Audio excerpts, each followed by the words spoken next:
Alright guys, so today we're going to be tying the Concord Slider. This is from Cheech from Fly Fish Food. He invented this fly. We're going to start off with PR320 in size number 2 hook. I'm going to put some .35 lead wraps on there, and I'm going to do 5 wraps to start. Then I'm going to have some loon thin and hit it with the light just to cure it and make sure that weight doesn't move. That's going to be our keel weight for the back of our fly. Yes, the back hook. We're going to start off with some mono extra fine thread, but you could use 140 denier. I've just been playing with mono. Here I have a olive marabou strip. This is going to be, the tail's going to be about a full shank and a half length on the tail. On top of this olive marabou, I'm going to put some MFC barred yellow marabou. Advance my thread, twist, lock it in, and then I'm going to move it all the way to the back, and I'm going to be cutting off the marabou here, and then just tightening everything down. Once I bring my thread to the back, I'm going to use some UV polar chenille. This is the olive and copper. Love this color because it's just fantastic. It goes well with this pattern. Once I tie that in, I'm going to lock it in. I'm going to cut it off. Then I'm going to clean up the head a little bit, and I'm going to use my brush, and I'm going to go forward, backwards, forward, backwards, forward, backwards, just to get all those loose fibers. And here I'm cleaning up that head. And we're going to add some hen hackles. This is the grizzly yellow hen hackle. I'm going to put one on each side, but I'm going to make like a concave looking dome when I do this, and you can see me, I'm selecting a really nice one to match the one that's on there from the opposite side of the saddle.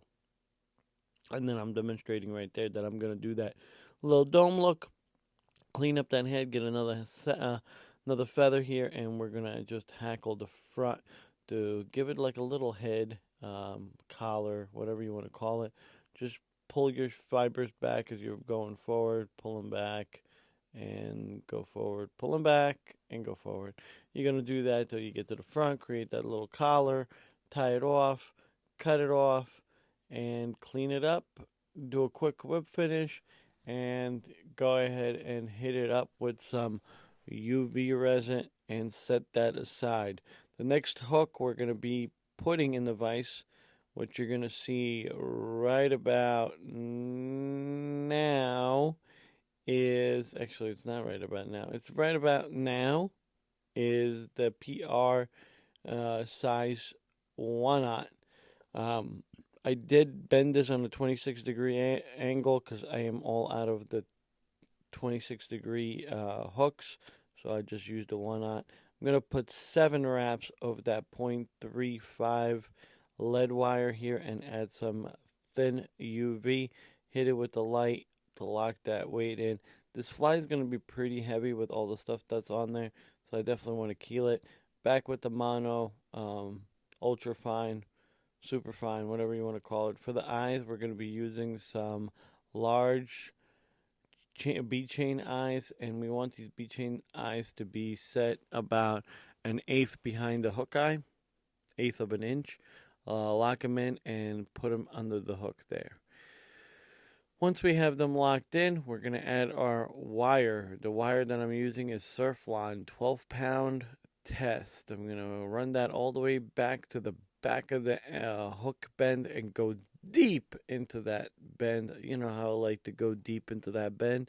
Add your 3D bead and add your fly. When you lock this fly down, you want this bead to be up against that hook, up against it on an upwards angle in a way, and then lock that wire down.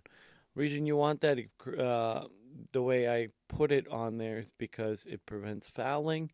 If you're not a great caster, a new fly caster for articulated fly, it reduces the foul action. I fold this wire back over, tie it down with this mono, get it nicely secured, and I'm going to hit it with the Zap-A-Gap.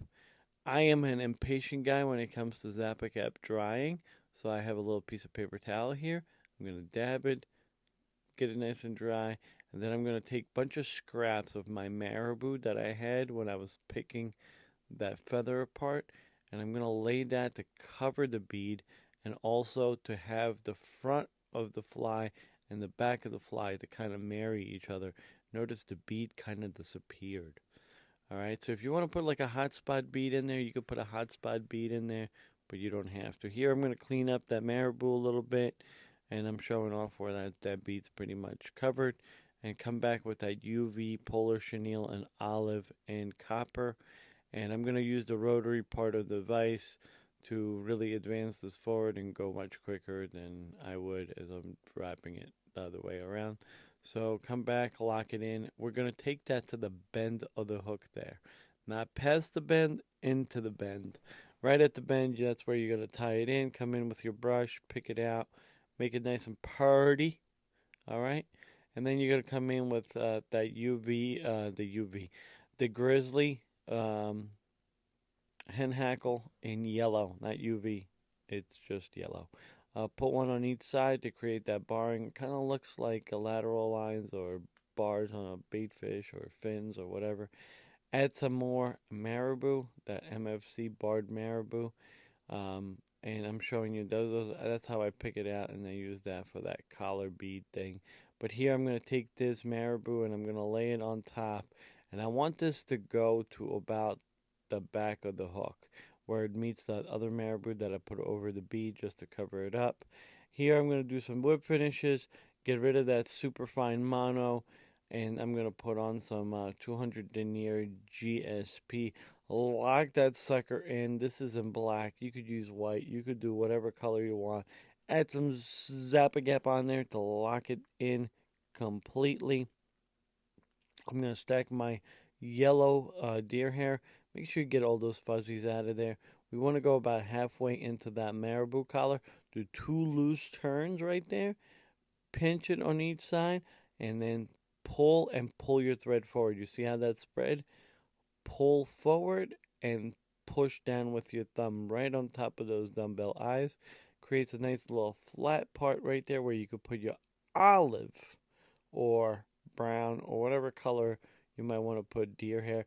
Go on there nice and loose, wiggle it around, and you want that thread to be directly behind those bead chain eyes. Pull forward, get it to stand up, make it look all, funky, fuzzy. I was looking for a smart comment, but I can't figure one out. So here what I'm going to do with the thread, I'm going to clean up some of those hairs out the way because I'm going to come in with the thread, and I'm actually going to wrap the thread around the eyes, and then I'm going to use I used a special material that I use for the throat, but you could use any red laser dub or Angora dubbing or anything like that.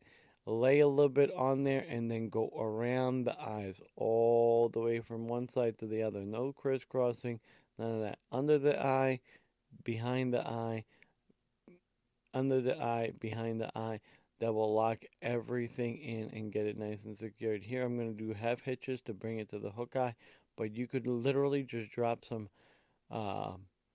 Zap-A-Gap and lock that in there. Once I have my half hitches in there, which I did about 4, cut that off, clean up some of the buds right there, get them all out the way because we're about to start trimming with a razor. Make sure you have a nice sharp razor that you could trust. Go nice and slow, nice and easy on an angle of that hook. I don't take too much off, I just go a little bit. When I come to the side here, what I do is pretty much lay my blade against those eyes, and it gives me that perfectly wedged look. And then I just come in here, clean it up, get it on a steeper angle.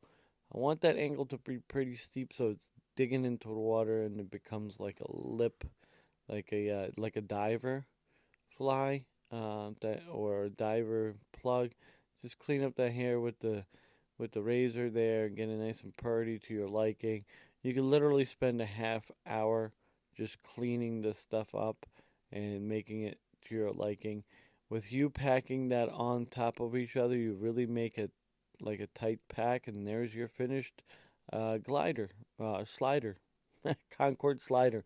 There it is. I hope you guys fish it. Hope you guys enjoyed it. If you do fish it, you hook some fish, definitely tag me and check me out on Instagram, Hooked on the Fly too.